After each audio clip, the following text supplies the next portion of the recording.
A partir de agora, terá início a programação temática do nosso evento, com a apresentação do estudo Impacto da implementação da Lei de Ambientes 100% livres da fumaça do tabaco sobre a mortalidade infantil no Brasil.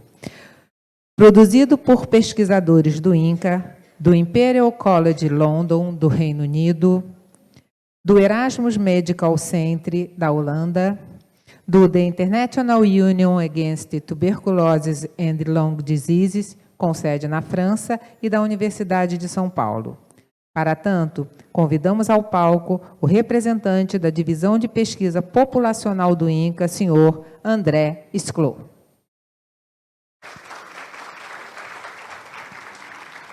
Bom dia a todos. É um prazer enorme, mais uma vez, estar aqui nesse dia tão importante, né, o Dia Mundial Sem Tabaco.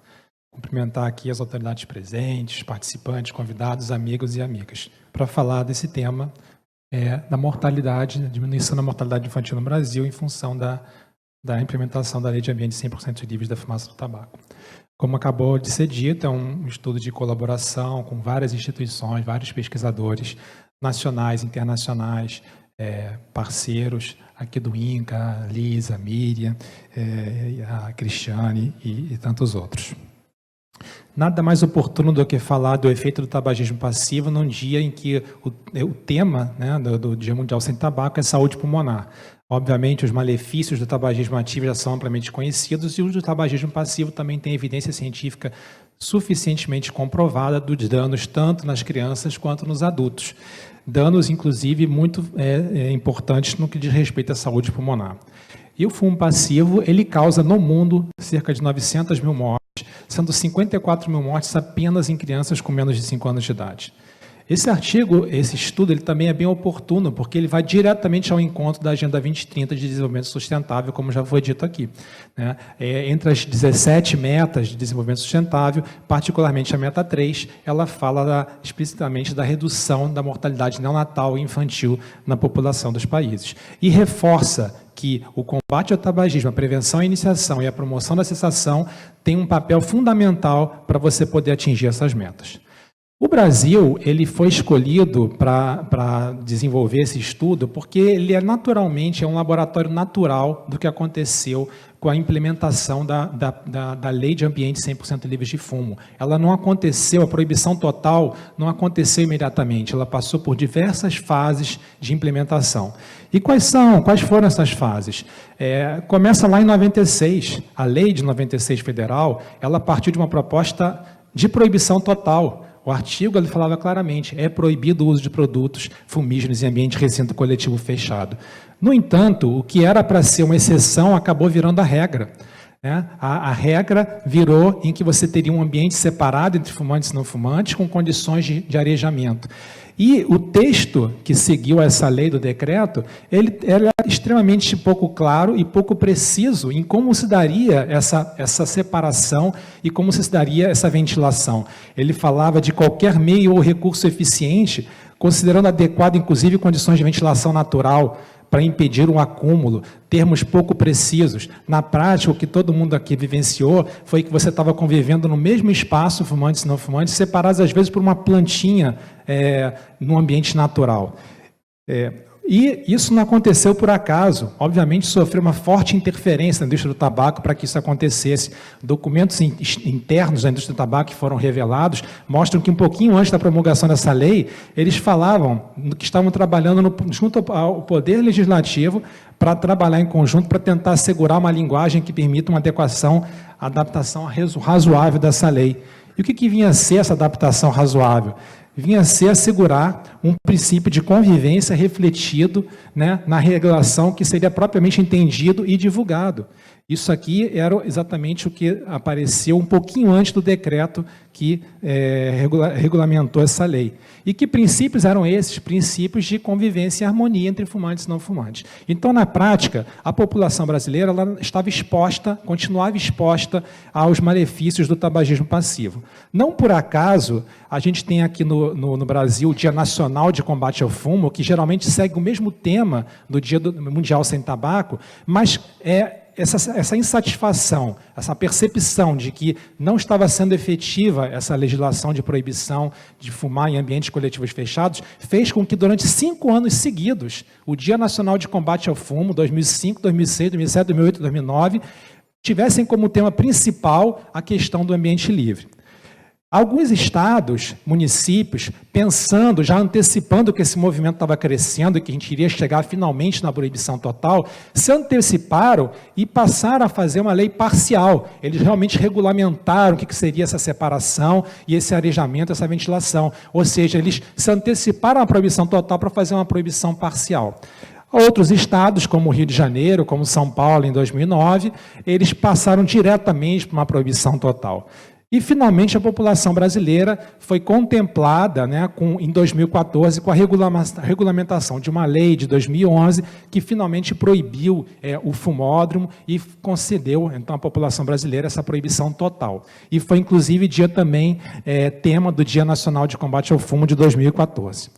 Então, esse estudo ele tem como vários desfechos, mas o desfecho que a gente vai tratar aqui é o desfecho da mortalidade infantil, a taxa de mortalidade infantil por 1.000 nascidos vivos nos municípios brasileiros que foram seguidos de 2000 a 2016. Algumas características de nascimento do município, do estado, que poderiam interferir tanto com o desfecho quanto nos municípios de maneira diferenciada, foram levadas em consideração.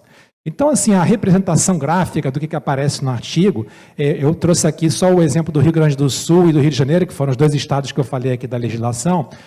O que acontecia no Brasil? A mortalidade infantil ela já vinha caindo em função das melhorias dos determinantes socioeconômicos relacionados com esse desfecho. Ela já estava numa curva de queda, né? No entanto, quando você introduz uma lei parcial, como no caso do Rio Grande do Sul e depois a lei total, ou no caso do Rio de Janeiro, que introduziu diretamente a lei total, você então observa que efeito nessa tendência de queda que já vinha acontecendo. E esses são os resultados que o artigo mostra. Ele mostra que a mortalidade infantil já vinha caindo a menos uma morte a cada 1.709 nascidos vivos. Essa que é a tradução do indicador mais conhecido por 1.000 nascidos vivos. E quando você implementa a lei parcial, no caso aqui, você observa imediatamente uma redução de 3,3% na taxa média de mortalidade infantil, inclusive acelerando essa queda para menos de uma morte a cada 1.418 nascidos vivos. No entanto, quando você implementa a lei total de proibição de fumar em recintos coletivos fechados, o efeito é ainda maior. Você reduz imediatamente em 5,2%, a gente reduziu essa taxa de mortalidade infantil e acelerou, após isso, ainda mais a queda anual de mortalidade infantil para praticamente menos uma morte a cada 1.058 nascidos vivos.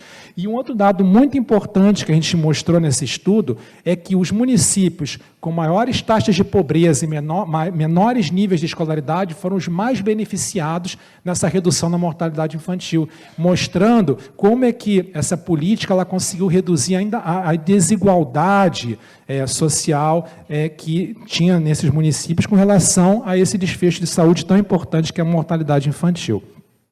Quando a gente traduz isso em termos de números absolutos, a gente tem um resultado muito impressionante. Assim, de 2000 a 2016, que é esse período de análise, foram evitados 15 mil óbitos em crianças com menos de 1 ano de idade, em função das leis parciais e das leis totais de proibição de fumar em recinto coletivo fechado que foram implementados nesse período.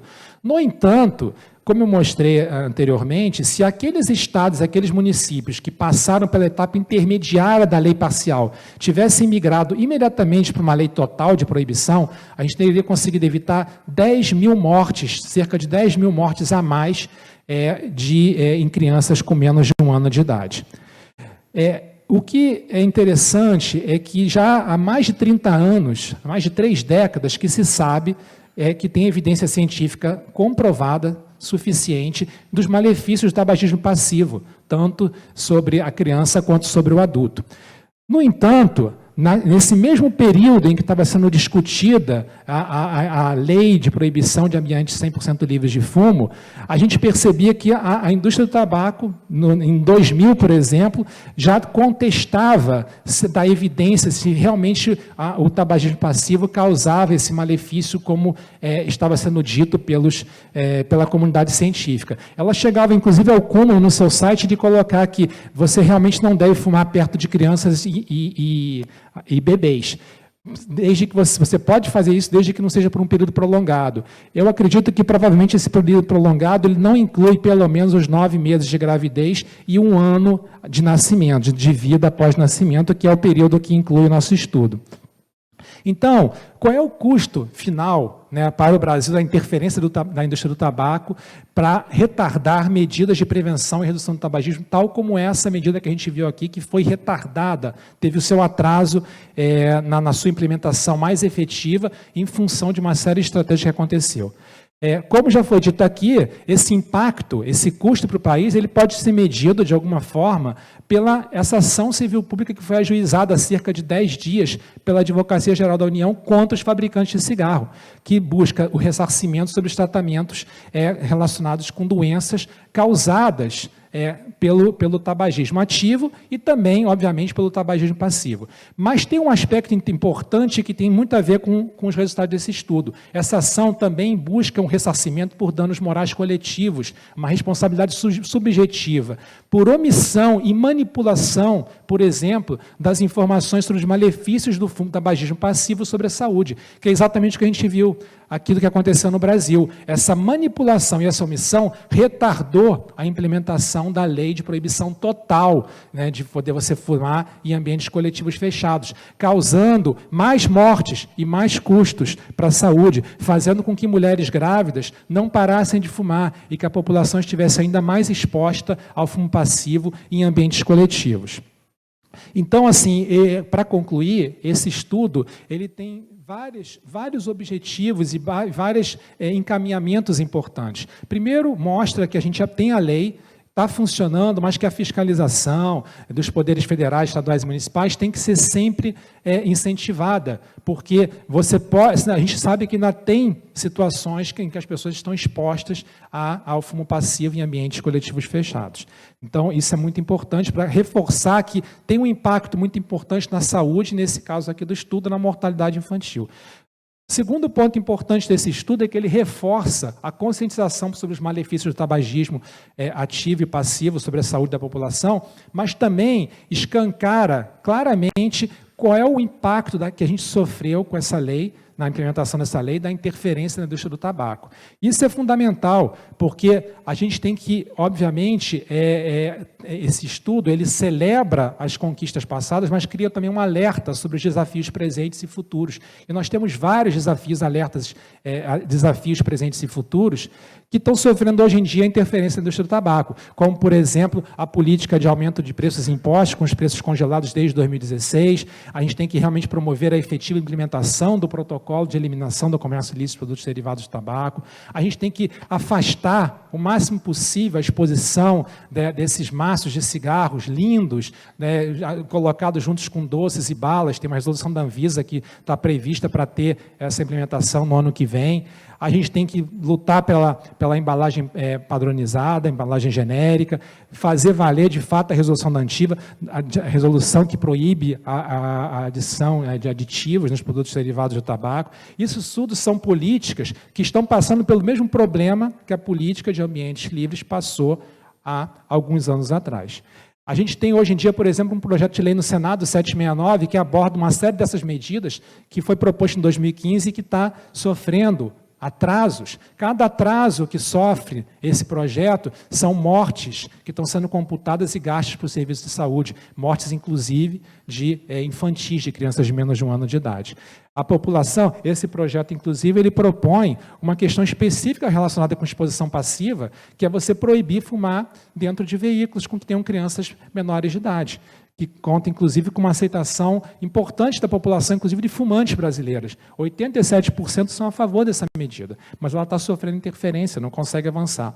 E, finalmente, eu queria reforçar o papel de protagonista do Brasil no cenário mundial de combate ao tabagismo. O Brasil é um exemplo, né, para ajudar outras nações a continuar avançando e reduzindo os problemas de saúde relacionados com o uso do cigarro.